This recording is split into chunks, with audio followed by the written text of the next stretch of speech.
ಆತ್ಮೀಯ ಸ್ನೇಹಿತರೆ, Shiva class corner YouTube ಚಾನಲ್ಗೆ ಆತ್ಮೀಯವಾದಂತಹ ಸ್ವಾಗತ.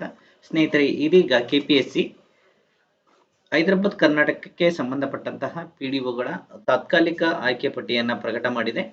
17/12/2025 ಈಗ ತಾನೇ ಕೆಪಿಎಸ್ಸಿ ತನ್ನ ವೆಬ್ಸೈಟ್ನಲ್ಲಿ ಹೈದರಾಬಾದ್ ಕರ್ನಾಟಕದ ಏನು ಅಧಿಸೂಚಿಸಲಾದಂತಹ 15/3/2024 ಹಾಗೂ ತಿದ್ದುಪಡಿ ಅಧಿಸೂಚನೆ 17/9/2024ರಲ್ಲಿ ಅಧಿಸೂಚಿಸಲಾದಂತಹ ಗ್ರಾಮೀಣಾಭಿವೃದ್ಧಿ ಮತ್ತು ಪಂಚಾಯತ್ ರಾಜ್ ಇಲಾಖೆಯಲ್ಲಿನ ಪಂಚಾಯತ್ ಅಭಿವೃದ್ಧಿ ಅಧಿಕಾರಿ ಹೈದರಾಬಾದ್ HK ವೃಂದದ ಏನು 97 ಹುದ್ದೆಗಳಿತ್ತಲ್ಲ, ಆ 97 ಹುದ್ದೆಗಳಿಗೆ ಸಂಬಂಧಪಟ್ಟಂತಹ ಒಂದು ಕರ್ನಾಟಕ ನಾಗರಿಕ ಸೇವಾ ನಿಯಮಗಳ ಅನ್ವಯ 2026ರ ನಿಯಮಗಳ ಅನ್ವಯ ತಿದ್ದುಪಡಿ ನಿಯಮ 2022ರ ಚಾಲ್ತಿಯಲ್ಲಿರುವಂತಹ ಮೀಸಲಾತಿ ನಿಯಮಗಳ ಅನ್ವಯ ಈ ಒಂದು ಪಟ್ಟಿಯನ್ನು ಸಿದ್ಧಪಡಿಸಲಾಗಿದ್ದು, ಅಭ್ಯರ್ಥಿಗಳಿಗೆ ಮಾಹಿತಿಯನ್ನು ಪ್ರಕಟಿಸಲಾಗಿದೆ ಅಂತೇಳಿ ಕಾರ್ಯದರ್ಶಿ ಅವರು ಮಾಹಿತಿಯನ್ನು ಕೊಟ್ಟಿದ್ದಾರೆ.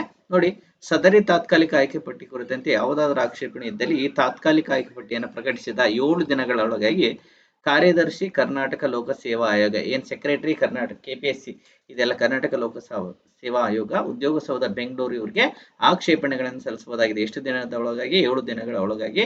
ನೇಮಕಾತಿ ಪ್ರಾಧಿಕಾರ ಯಾರು? ಆಯುಕ್ತರು. ಯಾವುದು ಇಲಾಖೆ? ಗ್ರಾಮೀಣಾಭಿವೃದ್ಧಿ ಮತ್ತು ಪಂಚಾಯತ್ ರಾಜ್ ಇಲಾಖೆ. ಸ್ನೇಹಿತರೆ, ಇದೀಗ ನಾವು ನೋಡ್ತಾ ಇದ್ದೀವಿ ಹೈದರಾಬಾದ್ ಕರ್ನಾಟಕಕ್ಕೆ ಸಂಬಂಧಪಟ್ಟಂತಹ ಆಯ್ಕೆ ಪಟ್ಟಿಯಲ್ಲಿರುವಂತಹ ಹೆಸರುಗಳನ್ನ ನಾವು ನೋಡ್ತಾ ಹೋಗ್ತೀವಿ. ಇಲ್ಲಿ ನೋಡ್ತಾ ಇದ್ದೀವಿ ಚಂದ್ರ ಚಿದಾನಂದೇಶ್ವರ ಅಂತೇಳಿ, ಸಂತೋಷ್ ಕುಮಾರ್ ಅಂತೇಳಿ 2ನೇ ರ್ಯಾಂಕು.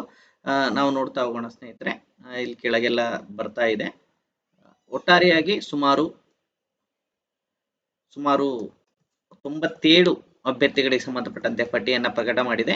ಎಷ್ಟು? 97 ಅಭ್ಯರ್ಥಿಗಳಿಗೆ ಸಂಬಂಧಪಟ್ಟಂತಹ ಪಟ್ಟಿಯನ್ನ ಇಲ್ಲಿ ಪ್ರಕಟ ಮಾಡಿದೆ ಅನ್ನೋದು ನಮಗೆ ಗೊತ್ತಿರಲಿ ಸ್ನೇಹಿತರೆ. ಈ ತಾತ್ಕಾಲಿಕ ಆಯ್ಕೆ ಪಟ್ಟಿಯು ಮಾನ್ಯ ಕರ್ನಾಟಕ ರಾಜ್ಯ ಆಡಳಿತ ನ್ಯಾಯಮಂಡಳಿ ದಾಖಲಿಸಿರುವಂತಹ ಉಚ್ಚ ನ್ಯಾಯಾಲಯದ ಅರ್ಜಿ ಸಂಖ್ಯೆ ಸಂಬಂಧಿಸಿದಂತೆ ಮಾನ್ಯ ಉಚ್ಚ ನ್ಯಾಯಾಲಯವು ನಡೆಯುವ ಅಂತಿಮ ತೀರ್ಪಿಗೆ ಒಳಪಟ್ಟಿರುತ್ತೆ ಅಂತ ಹೇಳಿ ಮಾಹಿತಿ ನಮಗೆ ಗೊತ್ತಿರಲಿ ಸ್ನೇಹಿತರೆ. ಹಾಗೇನೆ ಇನ್ನೊಂದು ವಿಶೇಷ ಪ್ರಕಟಣೆಯನ್ನ ಕೆಪಿಎಸ್ಸಿ ನೀಡಿದೆ. ಅದೇ ಒಂದು ಪಟ್ಟಿಯನ್ನು ಪ್ರಕಟ ಮಾಡಿದ ನಂತರ ಒಂದು ವಿಶೇಷ ಒಂದು ಮಾಹಿತಿಯನ್ನ ಪ್ರಕಟ ಮಾಡಿದೆ. ಏನ್ ಪ್ರಕಟ ಮಾಡಿದೆ ಅನ್ನೋದನ್ನ ನೋಡೋದಾದ್ರೆ, ಆಯೋಗದ ಸೂಚಿತ ಏನು 15/3/2024 ತಿದ್ದುಪಡಿ ಅದೇನು ಹೇಳಿದ್ರು ಅದೇ ಹೇಳಿದ್ರೆ, ಅದಕ್ಕೆ ಸಂಬಂಧಪಟ್ಟಂತೆ ಅಧಿಸೂಚಿಸಲಾದಂತಹ ಗ್ರಾಮೀಣಾಭಿವೃದ್ಧಿ ಮತ್ತು ಪಂಚಾಯತ್ ರಾಜ್ ಇಲಾಖೆಯಲ್ಲಿನ ಪಂಚಾಯತ್ ಅಭಿವೃದ್ಧಿ ಅಧಿಕಾರಿ ಸಂಬಂಧಪಟ್ಟಂತಹ 97 ಹುದ್ದೆಗಳ ನೇಮಕಾತಿ ಸಂಬಂಧಪಟ್ಟಂತೆ ಇಂದು ಅಂದ್ರೆ 17/12 ಡಿಸೆಂಬರ್ 17, 2025ರಂದು ಆಯೋಗದ ವೆಬ್ಸೈಟ್ ನಲ್ಲಿ ಈಗಾಗಲೇ ನಾವು ನೋಡಿದ್ವಿ. ಕೆಪಿಎಸ್ಸಿ ಕರ್ನಾಟಕ NIC.in ಅನ್ನುವಂತಹ ಒಂದು ವೆಬ್ಸೈಟ್ ನಲ್ಲಿ ಈಗಾಗಲೇ ನಾವು 97 ಹುದ್ದೆಗಳಿಗೆ ಸಂಬಂಧಪಟ್ಟಂತೆ ಪಟ್ಟಿಯನ್ನ ನೋಡಿದ್ವಿ.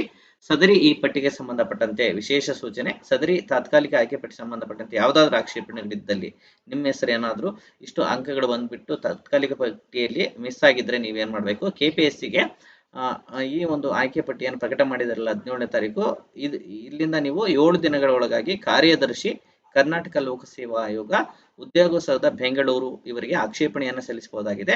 ಕೊನೆಯ ದಿನಾಂಕದ ನಂತರ ಸಲ್ಲಿಸುವಂತಹ ಆಕ್ಷೇಪಣೆಗಳನ್ನು ಯಾವುದೇ ಕಾರಣಕ್ಕೂ ಪರಿಗಣಿಸುವುದಿಲ್ಲ ಅಂತೇಳಿ ಏನು ಆದೇಶವನ್ನು ಮಾಡಿದರೆ ಡಾಕ್ಟರ್ ವಿಶಾಲ್ ಆರ್, ಕಾರ್ಯದರ್ಶಿ ಕರ್ನಾಟಕ ಲೋಕ ಸೇವಾ ಆಯೋಗ. ಸ್ನೇಹಿತರೆ, ಇದು ಇವತ್ತಿನ ಒಂದು ಕೆಪಿಎಸ್ಸಿ ಹೊರಡಿಸಿರುವಂತಹ ಪಿಡಿಒಗೆ ಸಂಬಂಧಪಟ್ಟಂತಹ ಪ್ರಾವಿಷನಲ್ ಲಿಸ್ಟ್ನ ಮಾಹಿತಿ ಆಗಿತ್ತು. ಸ್ನೇಹಿತರೆ, ವಿಡಿಯೋ ಇಷ್ಟ ಆಯ್ತು ಅಂದ್ರೆ ಲೈಕ್ ಮಾಡಿ. ಹಾಗೇನೆ ಯಾರೆಲ್ಲ ನಮ್ಮ ಯೂಟ್ಯೂಬ್ ಚಾನಲ್ ನೋಡ್ತಾ ಇದ್ದೀರಾ, ಸಬ್ಸ್ಕ್ರೈಬ್ ಮಾಡದೇನೆ ನೋಡ್ತಾ ಇದ್ದೀರಾ, ದಯವಿಟ್ಟು ಸಬ್ಸ್ಕ್ರೈಬ್ ಮಾಡ್ಕೊಳ್ಳಿ.